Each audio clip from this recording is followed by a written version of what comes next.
राहु महादशा दुनिया की सबसे भयानक दशा, यही कहकर तो लोग आपको डराते हैं। आज इस वीडियो में मैं आपको राहु के हर उस पहलू से रूबरू कराने जा रही हूँ जिसे आज तक आपसे छुपाया गया है। हम इस वीडियो में जानेंगे कि राहु आपकी कुंडली में जिस भी भाव में बैठे हैं, जिस राशि में बैठे हैं और जिस नक्षत्र में बैठे हैं, उसका फल आपको सिर्फ बुरा ही नहीं बल्कि बहुत अच्छा भी मिल सकता है। राहु दशा आपको सिर्फ बर्बाद करने के लिए नहीं बल्कि कई बार ये दशा किंग मेकर कहलाती है। हर हर महादेव। आइए वीडियो को शुरू करते हैं। अगर आप ज्योतिष पे विश्वास करते हैं तो आपको अपने धर्म पर सबसे पहले होगा, और धर्मानुसार ये कलयुग है और कलयुग का राजा है राहु। ये आपका शत्रु नहीं बल्कि ये एक टीचर है जो आपको बहुत कुछ नया सिखाने, आपकी लाइफ में एक फेज़ को ट्रांसफॉर्म करने आया है। 18 साल तक चलती है इसकी महादशा और उसे भी 3 फेजेस में बांटा गया है जिनकी ड्यूरेशन होती है 6 ईयर्स की। और इन तीनों फेजेस का आपके जीवन के अलग अलग हिस्सों पर प्रभाव भी होता है, वो भी आपके अपने बर्थ चार्ट के हिसाब से। लेकिन सिर्फ राशि से काम नहीं चलेगा। आज मैं आपको बताऊंगी केपी सिस्टम और 27 नक्षत्रों में छुपा हुआ राहु का हिडन फैक्ट, क्योंकि राहु तो बस एक पपेट है, असली सूत्रधार उसका नक्षत्र होता है। पहले राहु के विषय में आपको 2 बातें जरूर ध्यान रखनी है। राहु अपनी राशि के मालिक की तरह काम करता है, यानी अगर राहु वृषभ राशि में है तो वो शुक्र जैसे फल देगा। शुक्र मजबूत है यदि आपकी कुंडली में तो आपको शुक्र की वैभवता से भर देगा। राशि लॉर्ड का नेगेटिव होना नेगेटिव रिजल्ट्स ही देगा। उससे भी बड़ी बात यह है कि राहु जिस नक्षत्र में है उस नक्षत्र के स्वामी का पूरा एजेंट बन जाता है, और यही केपी भी कहता है कि खेल सारा सब लॉर्ड का है। तो जब हर राशि में राहु का प्रभाव मैं बताऊंगी तो मैं आपको साथ साथ केपी की दृष्टि से भी उसके रिजल्ट्स बताती जाऊंगी। आपको बस ये देखना है कि जन्म कुंडली में किस राशि में राहु बैठे हुए हैं और कौन से नक्षत्र में। लग्न चार्ट में यदि राहु मेष राशि में बैठे हैं तो डिस्पोजिटर मंगल हो जाएंगे, जिससे राहु व्यक्तित्व देगा एक जंगली घोड़े जैसा, अर्थात बहुत सारा साहस, कार्य करने की क्षमता भी दूसरों से कहीं ज्यादा, साथ ही ऐसे लोगों का गुस्सा भी अनकंट्रोलेबल होता है। यहाँ एक बात जरूर ध्यान रखिएगा कि आपका जिस भी राशि में राहु है वो राशि यदि आपके कुंडली में आपके फेवर में है, मेनली पॉजिटिव रिजल्ट्स देती है, तो राहु भी वैसे ही असर करेगा, और विपरीत स्थिति में राहु भी असर नेगेटिव ही देगा। अब मान लीजिए कि मेष राशि के राहु की अब महादशा आरंभ हो गई है। ऐसे में जो पहला चरण 6 साल का होगा, ऐसे में आपकी लाइफ में एकदम 360 डिग्री वाला चेंज आ जाएगा। आप जॉब कर रहे थे अच्छी खासी, वो छोड़ देंगे, या फिर आप कोई नया बिजनेस स्टार्ट कर लेंगे। ईगो में अप्स एंड डाउन्स आएंगे, साथ ही हेल्थ वाइज ये आपको माइग्रेन, सिर दर्द या ब्रेन से रिलेटेड कोई प्रॉब्लम दे सकता है। अब जब सेकेंड फेज स्टार्ट होगा तो ये जो 6 साल रहेंगे, ऐसे में राहु और शनि की अंतर्दशा में मंगल और शनि की जंग आरंभ हो जाएगी। प्रॉपर्टी से रिलेटेड लिटिगेशंस या फिर पार्टनरशिप में तकरार, ऐसी स्थिति बनेगी, और जीते तो सब जीतने जैसी स्थिति भी बन जाती है। वहीं जब तीसरा चरण स्टार्ट होगा तो राहु मंगल की जो दशा होगी उसमें आपको चोट, एक्सीडेंट, अलर्ट वाली ये फेज होता है। और अगर मंगल अच्छा है तो करियर में बहुत नाम होता है, खासतौर पे अगर आप सेना या पुलिस या सर्जन हैं, ये स्थिति आपके हक में होती है। केपी और नक्षत्र की दृष्टि से देखें तो अगर राहु अश्विनी यानी केतु के नक्षत्र में है तो इसमें आपने जो सोचा भी नहीं होता है ऐसा बड़ा ट्रांसफॉर्मेशन आता है। साथ ही यदि आप लंबे समय से किसी फॉरेन लैंड से जुड़ा हुआ व्यापार या विदेश यात्रा की प्लानिंग कर रहे थे तो हो सकता है कि वो चीज़ अभी पूरी ना हो। वहीं अगर राहु भरणी यानी कि शुक्र के नक्षत्र में है तो रिलेशनशिप में काफ़ी डिवास्टेटेड सिचुएशन बन सकती है, और क्रिएटिव फील्ड में भी धमाका होगा। बड़ी सफलता का क्रेडिट आपको मिल सकता है या फिर आपसे बहुत कुछ छीन भी लिया जाएगा। वहीं कृतिका नक्षत्र में हो अगर राहु, आपका बड़े अधिकारियों से आपके वर्क प्लेस में झगड़ा हो सकता है, या सरकारी काम या आपकी जॉब काफ़ी अप्स एंड डाउन्स आ सकते हैं। अब देखिए कि क्या आपकी कुंडली में राहु वृषभ राशि में बैठे हैं तो शुक्र यहाँ राहु को बहुत स्टेबल बना देते हैं। जब महादशा आरंभ होती है तो पहले चरण में लग्जरी लाइफ की अचानक बढ़ने लगती है और आपके बहुत नए नए शौक बढ़ने लगेंगे। आपका मन करेगा कि यदि आपके पास कोई छोटी चीज़ है आप उससे और अच्छा वेरिएंट लें, उसका अच्छी ब्रांड की तरफ जाएं। अगर आपके पास लेट्स से कोई एक्स फ़ोन है या कोई भी एक एक्स कार है और आप जैसे ही उसका कोई नया मॉडल आता है आप उसको परचेज़ करने का सोचने लगते हैं। समाज में प्रतिष्ठा बढ़ती है, ऐसे में लोग आपको पहचानने लगते हैं, आपकी ख्वाहिशें बढ़ती जाती हैं और वो पूरी भी होती जाती है। हैं अगर शुक्र आपके फेवर में है तो। जब दूसरा चरण आरंभ होता है तो राहु शनि में रिलेशनशिप में प्रॉब्लम्स आने लगती हैं। वहीं आपका जो बैंक बैलेंस है वो और ठोस होता जाता है, काफ़ी फ्यूचरिस्टिक होती जाती है आपकी अप्रोच, ग्रोथ होती जाती है अगर आप आर्ट्स या फाइनेंस से जुड़े हुए हैं। वहीं राहु जब अपनी महादशा के थर्ड फेज में पहुंचते हैं तो राहु शुक्र की 3 साल की अंतर्दशा राजयोग के समान होती है। भोग विलास सफलता आपको ये सब मिलता है और कई बड़े पॉलिटिशियंस और फिल्म स्टार्स भी अपनी इसी दशा में बहुत ग्रो करते हैं। अब अगर आपका राहु रोहिणी चंद्रमा के नक्षत्र में है तो आप फिल्म जगत से जुड़े हो सकते हैं, होटल या परफ्यूम इंडस्ट्री से जुड़े हो सकते हैं और बहुत ग्रो करते हैं। आपके अंदर बहुत ज़्यादा सेंसिटिविटी होती है, आप इमोशनल भी और उसे कहीं ज़्यादा होते हैं और कई बार ओवर इमोशनल स्टेट में बड़े बड़े वादे करते हैं जिन्हें बाद में पूरा नहीं कर पाते। वृक्षिरा नक्षत्र का राहु आपको बड़े कॉन्ट्रैक्ट्स दिला सकता है। आप प्रॉपर्टी के लेन देन में बहुत ऊंचे पद पर होते हैं। कई बार देखा गया है कि आप बहुत ज़्यादा चंचल स्वभाव के होते हैं। मृगशिरा यानी हिरन जिसकी पहचान है, और अगर ये राहु 7th हाउस से एसोसिएटेड है तो ऐसे में ये कई बार रिलेशनशिप में चीटिंग की स्थिति भी बना देता है। अब देखते हैं कि यदि आपकी कुंडली में राहु मिथुन राशि में बैठे हैं तो बुध डिस्पोजिटर बन गए। ऐसे नेटिव्स का दिमाग घोड़े की रफ्तार सा दौड़ता है। एनालिटिकल तो ये बहुत होते हैं। साथ ही जब राहु की महादशा पहले चरण में आती है ऐसे व्यक्तियों की तो ये सोशल मीडिया, राइटिंग, मार्केटिंग में अचानक से बहुत बड़ा नाम देकर जाती है। साथ ही बहुत सारी शॉर्ट ट्रिप्स भी आपको देती हैं। नींद बहुत कम आती है क्योंकि आप हर वक्त किसी न किसी प्लानिंग में लगे रहते हैं, बहुत ज़्यादा कैलकुलेशन करते हैं। जब राहु महादशा का सेकेंड फेज स्टार्ट हो जाता है तो राहु शनि में IT, डेटा, स्टॉक मार्केट में ज़बरदस्त प्रॉफिट भी दे सकते हैं। वहीं केतु की अंतर्दशा में डिप्रेशन का खतरा बहुत बढ़ जाता है। वहीं जब तीसरा चरण आरंभ होता है तो नेटवर्किंग से राजयोग का समय शुरू हो जाता है। खासतौर पर जब मर्क्यूरी आपकी जन्म कुंडली में व्यवस्थित ढंग से बैठा हुआ है। साथ ही जब मंगल अंतर्दशा में आते हैं तब आपको वाहनों से बहुत संभल कर चलना चाहिए। अब केपीओ नक्षत्र की दृष्टि से तो यदि राहु आर्द्रा नक्षत्र में है जो राहु का खुद का नक्षत्र है, ऐसे में ये तूफान के बाद अमृत जैसा प्रभाव देता है। रिसर्च, डिटेक्टिव, हैकिंग आदि अनकन्वेंशनल चीज़ों में महारत दिलवाता है। वहीं यदि आपका राहु पुनर्वसु गुरु के नक्षत्र में है तो राहु काफ़ी कंट्रोल्ड वे में काम करता है और विदेश में बसने जैसी, टीचिंग में बड़ा नाम करने जैसी, साथ ही बड़ा कॉर्पोरेट ट्रेनर बनने जैसी स्थिति पैदा कर देता है। अब यदि कर्क राशि में बैठे हुए हैं राहु आपके बर्थ चार्ट में तो ऐसे में चंद्रमा बन जाते हैं लॉर्ड और इनकी तो आपस में बनती नहीं और ये ग्रहण जैसी स्थिति बनती है। और ऐसे में जब राहु की महादशा आती है और फर्स्ट फेज में माँ के स्वास्थ्य को लेकर अलर्ट रहना चाहिए। घर बदलना, पुरानी जड़ों को हिलाने जैसी स्थिति बन जाती है। इमोशनल रोलर कोस्टर वाली स्थिति बन जाती है। कोई ना कोई रिश्ता छूटता है। उसके लिए देखना होगा आपको राहु किस भाव में बैठे हैं, तो उससे जुड़े जो रिश्ते हैं वो आपको काफ़ी इमोशनली डिस्टर्ब करके जाते हैं। वहीं जब दूसरा फेज स्टार्ट हो जाता है तो राहु शनि ये सबसे भारी वाली स्टेज हो जाती है। 7.5 से भी बुरा हाल महसूस करते हैं काफ़ी जातक। लेकिन ऐसे लोग यदि नेवी से जुड़े हैं, क्रूज, होटल मैनेजमेंट ऐसे करियर से जुड़े हुए हैं तो उनके लिए बहुत अच्छा भी होता है। वहीं जब थर्ड फेज स्टार्ट होता है तब तक वो इंसान इतना कुछ झेल चुका होता है कि उसे यहाँ तक आते आते बहुत शांति महसूस होती है और उसको लगता है कि बस इतना ही, इससे ज़्यादा तो मैं पहले ही झेल कर आया हूँ। तो उसे हम एक सरल भाषा में कह सकते हैं कि यहाँ तक उसे मेंटल पीस महसूस होना शुरू होने लगता है। या बोल सकते हैं कि वो व्यक्ति काफ़ी यूज्ड हो जाता है इन सभी चीज़ों का।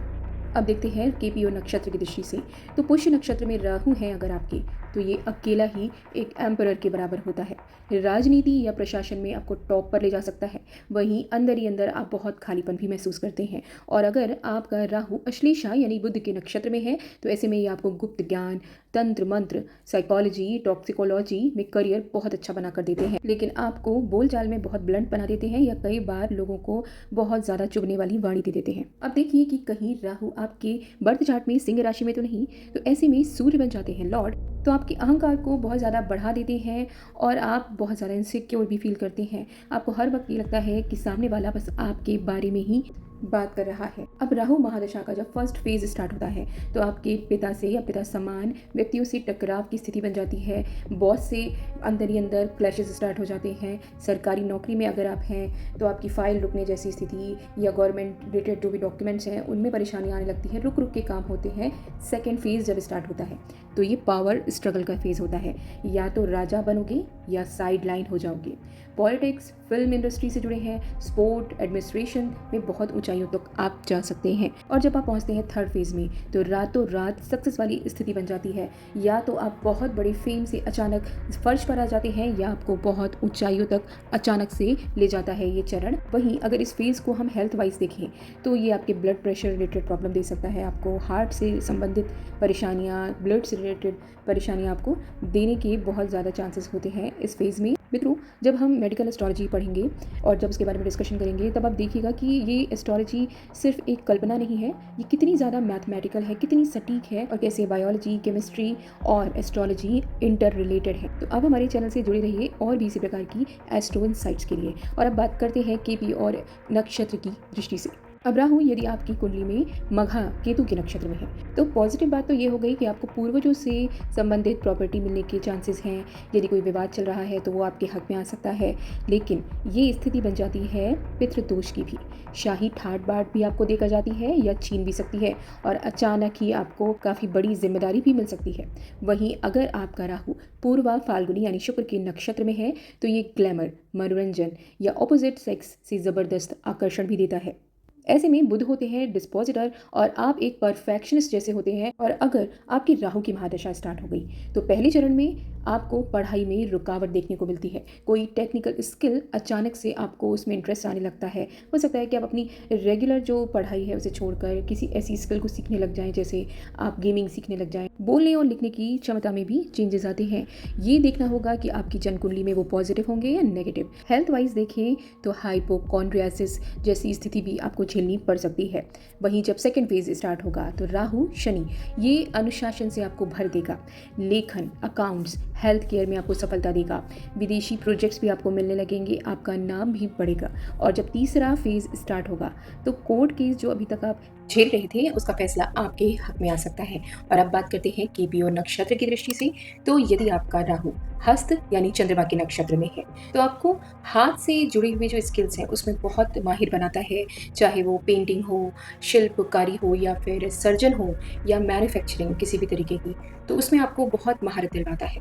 चित्रा नक्षत्र यानी मंगल के नक्षत्र में है अगर राहु तो यह आपको आर्किटेक्ट, इंजीनियर, डिजाइनर जो भी आप करते हैं वो जादू जैसा लगता है। लेकिन संतान पक्ष में ये थोड़ा कमजोर रिजल्ट्स देता है। अब देखिए कि राहु कहीं आपकी कुंडली में तुला राशि में तो नहीं, तो ऐसे में शुक्र बन जाते हैं डिस्पोजिटर और ये रिश्तों और साझेदारी की दशा को एक्टिवेट करने वाला होता है। अब जब आपकी राहु महादशा आरंभ होती है तो जो फर्स्ट फेज होता है इसमें जो आपके पार्टनर है, चाहे वो बिजनेस के हो या फिर लाइफ के, इसमें आपको अचानक ही ट्रांसफॉर्मेशन देखने को मिलता है।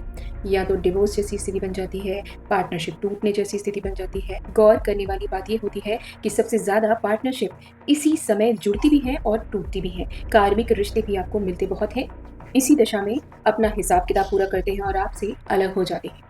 जब सेकंड फेज स्टार्ट होता है तो राहु शनि में बिजनेस में उतार चढ़ाव, लेकिन यदि आप ब्यूटी, फैशन और इवेंट इंडस्ट्री से जुड़े हैं तो ऐसे में आप बड़ा साम्राज्य खड़ा कर सकते हैं। जब थर्ड फेज स्टार्ट होता है तो राहु शुक्र की लंबी दशा, ऐसे में आप विदेश से जुड़े व्यापार, ऐशो आराम, इन सभी चीज़ों में बहुत अच्छा भी कर सकते हैं। लेकिन अगर आपकी कुंडली में शुक्र सही स्थिति में नहीं है तो ये आपको नेगेटिव रिजल्ट्स भी दे सकते हैं। अब बात नक्षत्र की दृष्टि से, तो जब राहु स्वाति नक्षत्र यानी राहु के ही नक्षत्र में होता है तो यह राहु का सबसे शुद्ध रूप माना जाता है। तूफान में शांति जैसा, बड़ा इन्वेस्टर और बहुत सारे बड़े बड़े फैसले बहुत शांतपूर्ण तरीके से करता है ऐसा व्यक्ति, यदि राहु कुंडली में शुभ स्थिति में बैठे हुए हैं। और ये ट्रेडर अकेला शार्क जैसा होता है। वहीं राहु विशाखा यानी गुरु के नक्षत्र में हो तो ऐसे लिए लक्ष्य के लिए ये व्यक्ति कुछ भी करता है। विशाखा का गुण ही यही है कि जब तक आप टॉप पर नहीं पहुंच जाते आपको चैन ही नहीं मिलता। तो बड़े बड़े इंडस्ट्रियलिस्ट, राजनेता ऐसे राहु के धनी होते हैं। और अब बात करते हैं यदि आपकी कुंडली में वृश्चिक राशि में बैठे हुए हैं राहु, ये नीच का राहु माना जाता है जिसका डिस्पोजिटर मंगल है। वृश्चिक राशि को हमारे शास्त्रों में लिखा गया है कि ऐसा पानी जो ट्रांसपेरेंट नहीं है, जल की सबसे बड़ी खासियत सी थ्रू की उसमें नहीं है, वो एक रुका हुआ गंदा पानी जिसके नीचे बहुत कुछ छुपा हुआ है। तो वैसे ही राहु का वृश्चिक राशि में होना गुप्त विद्या, जादू, रहस्य, सीक्रेट एजेंसीज जैसे कार्यों में महारत देता है। और जब राहु की महादशा आरंभ होती है तो जो पहला फेज आता है, ऐसे में आपके जो गुप्त शत्रु हैं, अकारण डर, नकारात्मकता, ये सभी चीज़ें बढ़ने लगती हैं और अनजाने खतरे का भय रहता है और ऐसे में एक्सीडेंट्स होने के भी चांसेस बढ़ जाते हैं और कई बार आप खुद ही मुसीबतें मोल लेने लगते हैं। जब दूसरा चरण शुरू होता है तो तंत्र मंत्र, ऑकल्ट, इंश्योरेंस, टैक्स, इन सभी चीज़ों में रुचि बहुत बढ़ने लगती है और ये कारण भी बनता है कई बार आपके करियर के डाइवर्जन का। कई बार व्यसन जैसी चीज़ों में भी लिप्त हो जाते हैं ऐसे लोग, गलत रास्ते पर निकल पड़ते हैं। और जब थर्ड फेज़ आता है तो राहु मंगल की ये जो अंतर्दशा वाली स्टेज होती है, ये सबसे ज़्यादा खतरनाक मानी जाती है। यहाँ ब्लैकमेलिंग, सर्जरीज़ या बड़ा झगड़ा होने के बहुत ज़्यादा चांसेस बढ़ जाते हैं। लेकिन आपको देखना होगा कि कुंडली के किस भाव में बैठे हुए हैं राहु, ये उसी को सबसे ज़्यादा प्रभावित करेगा। और अब केपी और नक्षत्र की दृष्टि से, अनुराधा नक्षत्र में जब आपके राहु हैं तो नीच राहु को भी ये बहुत स्टेबल करने की क्षमता रखता है, भीड़ को कंट्रोल करने वाला नेता बना देता है और लीडरशिप क्वालिटी बहुत अच्छी होती है ऐसे जातकों में। अब यदि आपका राहु ज्येष्ठा यानी बुध के नक्षत्र में है तो ऐसे लोग जन्म से ही मास्टरमाइंड कहलाते हैं। साइबर क्राइम, गुप्तचर सेवा, पॉलिटिकल और बिजनेस स्ट्रेटेजिस्ट भी होते हैं, लेकिन ये लोग रिश्तों में भी बहुत कैलकुलेटिव होते हैं। अब यदि आपका राहु धनु राशि में है तो ऐसे में गुरु डिस्पोजिटर बने और यहाँ आपकी थीम बन जाती है धर्म वर्सेस अधर्म।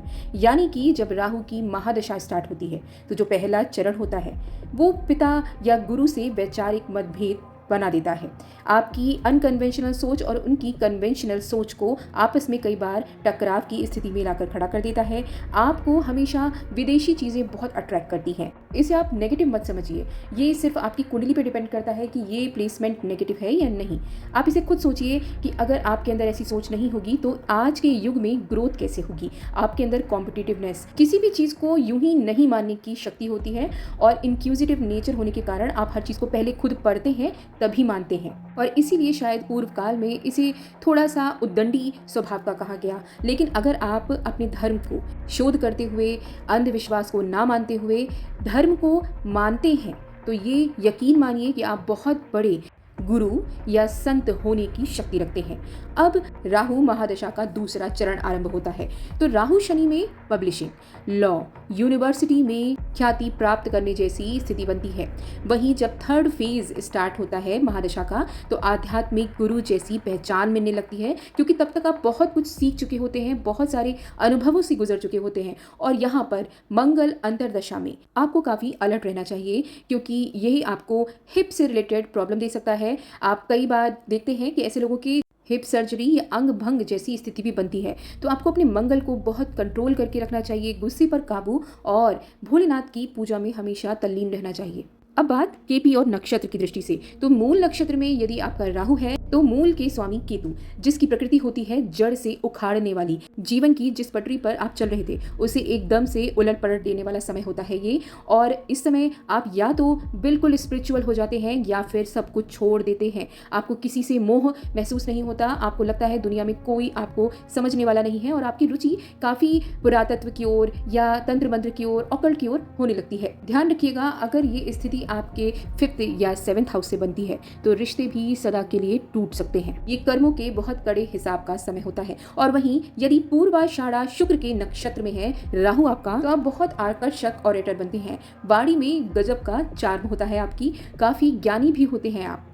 अब आपको देखना है कि यदि आपकी कुंडली में मकर राशि में बैठे हुए हैं राहु तो शनि बन गए डिस्पोजिटर और ये आपको हार्ड वर्क और महत्वाकांक्षा की चरम सीमा पर ले जाते हैं, क्योंकि मकर राशि तो सबसे बड़ी कारक ही होती है हार्ड वर्क की। किसी भी लग्न में मकर राशि में बैठा हुआ ग्रह आपको बताता है कि आपके जीवन में आपको किस लिए कार्य करना है, किसके लिए जीना है। और ऐसी स्थिति में जब राहु की महादशा आरंभ हो जाती है तो फर्स्ट फेज में करियर में बहुत धीमी ग्रोथ होने लगती है, बुजुर्गों की आपको चिंता सताने लगती है, आपको घर परिवार हर तरफ से परेशानियां दिखने लगती हैं और आपको लगता है कि इस समय सबसे बुरा समय चल रहा है, आपके हाथ में अब कुछ भी नहीं है।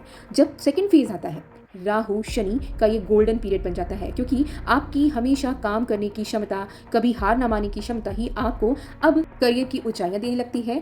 कॉर्पोरेट लीडर, राजनेता, इंफ्रास्ट्रक्चर किंग, ये सब बनाने की क्षमता रखता है ये वाला राहु। और जब थर्ड फेज स्टार्ट होता है तो सामाजिक प्रतिष्ठा का शिखर आपको मिल जाता है, यदि आप MNC से जुड़े हुए हैं खासतौर पर तब। और अब बात केपी और नक्षत्र की दृष्टि से, यदि आपके राहु श्रवण यानी चंद्रमा के नक्षत्र में है तो ऐसे में ये लोग सुनने की क्षमता बहुत अच्छी रखते हैं। आप इनसे अपनी कोई परेशानी कहें तो ये बड़ा ध्यान से सुनते हैं, जिसकी वजह से ये काउंसलर, HR, मीडिया, इन तरीकों की चीज़ों में बहुत अच्छा नाम कमाते हैं। धनिष्ठा नक्षत्र में यदि आपके राहु हैं तो ऐसे में आप प्रॉपर्टी डीलिंग में बहुत नाम कमा सकते हैं। साथ ही आपकी आवाज़ बहुत अट्रैक्टिव होती है। राहु का चार्म और धनिष्ठा नक्षत्र की ये ताकत आपको बहुत ज़्यादा संगीत के क्षेत्र में नाम देती है। पैसा भी बहुत, भाव थोड़े कम होते हैं। मित्रों, एक खास बात, मेरे द्वारा बताए गए ये जो रूल्स हैं ये आप अपनी कुंडली पर जब अप्लाई करेंगे तो आपको ये ज़रूर देखना है कि वो किस भाव में बैठा है। साथ ही राहु के साथ डिग्री को देखते हुए किसकी युति है, number of planets in that particular house, और डिस्पोजिटर कहाँ बैठे हुए हैं, उनकी क्या डिग्री है, डिस्पोजिटर जो है वो किस नक्षत्र में है। तो ये बहुत डीप चीज़ें होती हैं और तभी फाइनल रिजल्ट निकाला जाता है किसी भी स्पेसिफिक कुंडली का। और अब आप देखिए कि क्या आपकी कुंडली में राहु कुंभ राशि में बैठे हुए हैं। ऐसे में शनि होते हैं डिस्पोजिटर और भविष्य दृष्टा, यानी कि इनकी अप्रोच फ्यूचरिस्टिक और ये बहुत ज़्यादा हाई इंट्यूशन वाले व्यक्ति होते हैं। अनकन्वेंशनल रिबेलियन भी इन्हें हम कह सकते हैं। ऐसे में यदि राहु की महादशा आरंभ हो जाती है और पहला फेज शुरू होता है तो इनकी जो सर्कल है, सोशल सर्कल, वो बढ़ने लगता है। टेक्नोलॉजी में इनकी रुचि बहुत ज़्यादा बढ़ जाती है। नई नई स्किल्स ये अपग्रेड करने में लग जाते हैं। साथ ही दूसरा चरण जब स्टार्ट होता है तो सॉफ्टवेयर, स्टार्टअप्स, स्पेस रिसर्च में अगर ये लोग जुड़े हुए हैं तो ये धमाल मचा देते हैं। धन की स्थिति कितनी भी विपरीत क्यों ना हो, लेकिन ज़रूरत पड़ने पर इनका कोई काम धन की वजह से नहीं रुकता। एक और ख़ास बात कि ये लोग सेंसिटिव बहुत होते हैं, इमोशनल बहुत होते हैं, तो इनके रिश्ते भी इस समय बहुत ज़्यादा अप्स एंड डाउन से गुजर रहे होते हैं। यहाँ पर एक रूल और बता दूँ राहु से रिलेटेड कि राहु जिस भी भाव से जुड़े हुए होते हैं, भाव की बात कर रही हूँ मैं, तो ऐसे में आपको देखना होता है कि वो आपको ऑब्सेशन देते हैं उस पर्टिकुलर हाउस से रिलेटेड। जैसे आपका राहु यदि सेकंड हाउस में प्लेस्ड है तो वो आपको अपनी फैमिली के प्रति बहुत ज़्यादा ऑब्सेसिव बना देंगे। प्यार भी तुमसे, झगड़ा भी तुमसे, ये वाली स्थिति दे देते हैं। अब जब राहु थर्ड फेज में आ जाते हैं महादशा के तो ये आपको MNC से जोड़ते हैं और अगर आप ऑलरेडी जुड़े हुए हैं तो आपको बहुत अच्छी ग्रोथ भी देते हैं। नक्षत्र की दृष्टि से यदि आपके राहु शतभिषा नक्षत्र में हैं तो ये आपको बहुत अच्छा साइंटिस्ट बनाते हैं, साइंस में गहरी रुचि देते हैं, आप हीलर होते हैं। शतभिषा यानी कि 100 हीलर्स की एनर्जी होती है, जिसमें रेडियोलॉजिस्ट और बहुत अच्छी काउंसलर या साइकोलॉजिस्ट भी आप बन सकते हैं। भोलेनाथ के भक्त होते हैं। अच्छे राहु वाले व्यक्ति बहुत अनकन्वेंशनल होते हैं। प्लानिंग, प्लॉटिंग को बहुत जल्दी रिवील करने की क्षमता होती है इनके अंदर। अब यही राहु अगर पूर्वा भाद्रपद यानी गुरु के नक्षत्र में है तो बहुत क्रांतिकारी प्लेसमेंट होती है। ये बड़े बड़े फिलोसोफर्स, दुनिया को बदलने वाली वाणी होती है इनकी। हर विषय का भरपूर ज्ञान होता है इन्हें। अब देखिए कि आप में से किसी का राहु यदि मीन राशि में है तो डिस्पोजिटर बन जाते हैं गुरु, जो यहाँ आपकी लाइफ का थीम बना देते हैं भ्रम या मोक्ष। अब जब आपकी राहु की महादशा आरंभ हो जाती है तो पहला चरण आएगा जो आपको सपनों की दुनिया में ले जाता है। क्रिएटिविटी के तो आप उस्ताद होते हैं, लेकिन आप इतना ज़्यादा ओवर थिंकिंग में चले जाते हैं, बहुत सारी प्लानिंग करते हैं। बस लेटे लेटे सोचते हैं मैं ये कर लूँगा, मैं ऐसे प्लान कर लूँगा, मैं यहाँ पे ये बिजनेस कर लूँगा, और ऐसे ख्याली पुलावों में लगे रहते हैं, जिससे आपकी स्लीप साइकिल पर भी बहुत ज़्यादा असर पड़ता है। वहीं जब सेकेंड फेज स्टार्ट होता है तो एक्सपोर्ट, इम्पोर्ट, फिल्म मेकिंग या अगर हॉस्पिटल जैसी जगह से जुड़े हुए हैं आप लोग तो ये आपको काफ़ी अच्छा रिजल्ट देता है। लेकिन आपको अपनी खुद की मेंटल हेल्थ पर बहुत ध्यान देना चाहिए। आपको अकेले रहना भी बहुत पसंद आता है। तीसरे चरण में जब आपका ये राहु आपको ले जाता है अपनी महादशा के तो विदेशी जीवन आपको अट्रैक्ट करने लगता है। घर के लोगों की बातें आपको पसंद नहीं आती और ये लोग इस समय अपनी स्पिरिचुअल जर्नी में भी बहुत ऊंचाइयाँ छू रहे होते हैं। और आपने कई बार देखा होगा कि ऐसे ही लोग जो दूर से जुड़े हुए दूरस्थ सेंट्स होते हैं उनके प्रभाव में बहुत ज़्यादा आते हैं। तो वो उनसे मिलने के लिए, लाइक आप अगर साउथ में रह रहे हैं तो आप इधर नॉर्थ इंडिया में किसी से बहुत प्रभावित हो जाएंगे, आप उनसे मिलने के लिए बहुत ज़्यादा आएंगे, इधर विजिट करेंगे। और यदि ये संभव नहीं हुआ तो आप ऑनलाइन तो शर्तिया ही उन्हें सुनते रहेंगे। लेकिन सावधान, जब मंगल की अंतर्दशा आती है तो आपको अपने पैरों की बीमारी या फिर किसी बड़ी साधना में बहुत ध्यान रखना चाहिए।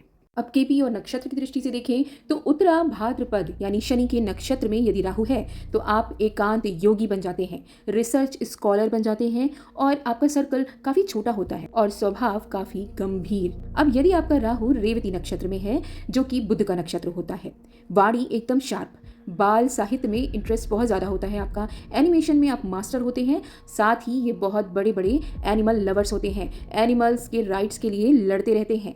बहुत सॉफ्ट हार्टेड होते हैं और व्यवहारिकता इनमें थोड़ी कम होती है। मैंने रेवती नक्षत्र पर भी बहुत खास वीडियो बनाया है शनि ट्रांजिट का, उसे ज़रूर देखिएगा। आपको पता चलेगा कि रेवती नक्षत्र जो अंतिम नक्षत्र है 27 नक्षत्र में, वो कितना खास है।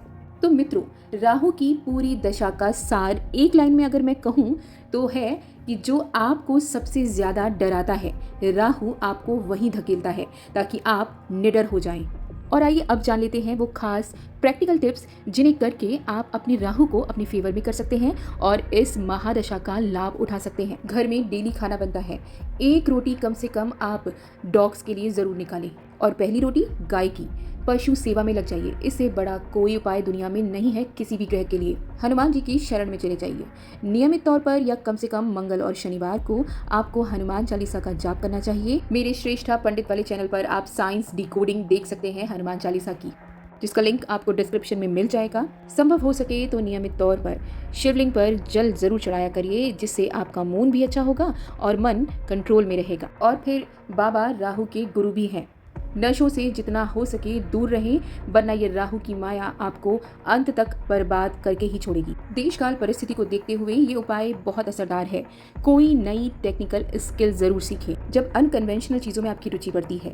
इसमें मैं गलत कार्यों में लीन होने को नहीं बोल रही हूँ, बल्कि रिसर्च में लगने को बोल रही हूँ। अब वो फील्ड आपको खुद तय करनी है, चाहे वो डिजिटल मार्केटिंग, कोडिंग या ये कंटेंट क्रिएशन, इन सब में अगर आप लीन हो जाते हैं तो राहु आपका सधने लगता है, आपके फेवर में आता है। खाली दिमाग शैतान का घर होता है, ये भी आप जानते हैं।